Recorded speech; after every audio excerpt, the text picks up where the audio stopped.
seeking asylum in the U.S. has become a messy affair. Texas Governor Greg Abbott is being sued by the Department of Justice for attempting to deter migrants with an unauthorized floating barrier in the Rio Grande. And Abbott's buddies, Governors Ron DeSantis and Doug Ducey, have joined him in shipping thousands of migrants to Democrat-run states. They're misleading and displacing thousands of unsuspecting people just to posture themselves as tough on immigration. And that's just the recent news. Former President Donald Trump's wall might not be complete, but the barrier of contempt and frustration between politicians, voters, and asylum seekers has been rising for decades. But how did we get here?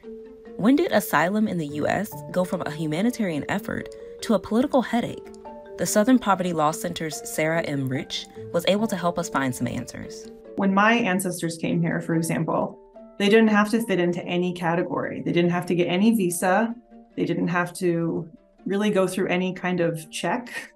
They just showed up. That's the same for pretty much all white people in the United States. That's how our ancestors came here. A lot of them got free land that the government had taken from indigenous people.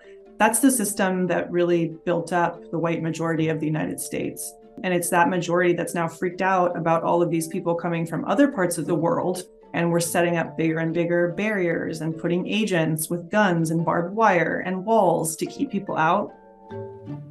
There hasn't always been a formal process for refugees wanting to enter the U.S.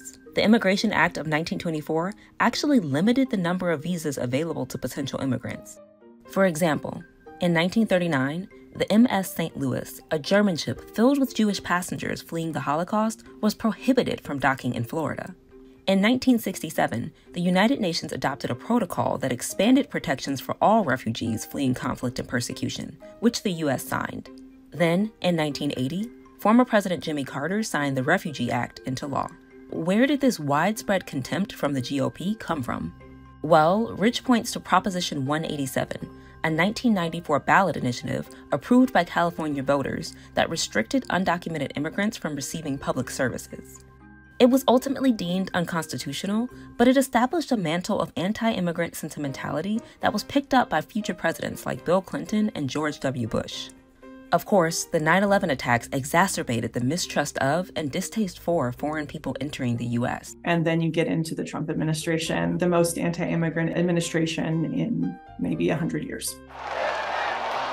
We will build the wall. We need it. We have to stop the drugs from flowing in. Anti-immigrant sentiment and anti-immigrant politics can be a bridge between racism and populist economic policies for a lot of people. And if politicians sell that to people in an effective way, as many have over the years, but as Donald Trump did more effectively than any other politician in recent memory, it's pretty easy to turn people against immigrants or to turn their sort of amorphous feelings of things aren't really going well. Critics have called President Joe Biden's immigration and asylum policies too similar to those of Trump.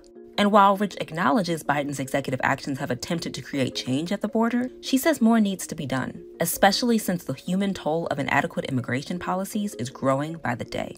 Unfortunately, putting immigrants in harm's way or at risk has been a key component to the United States' immigration policy since the mid-1990s, when we started really barricading the border at more obvious crossing points, that is at cities where people can find resources and water and food and things like that, and pushing migrants into the desert with the hopes that they would be afraid of dying in the desert and wouldn't cross. Like, that doesn't work. It hasn't worked. All it did was lead to an increase in deaths. And unfortunately, that's still the policy of the United States today.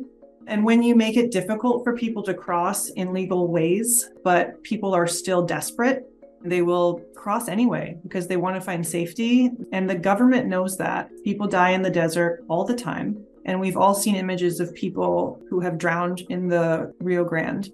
It's a very predictable consequence of government policies that make it difficult to cross the border and that create very limited, narrow categories for people to fit into in order to come to this country.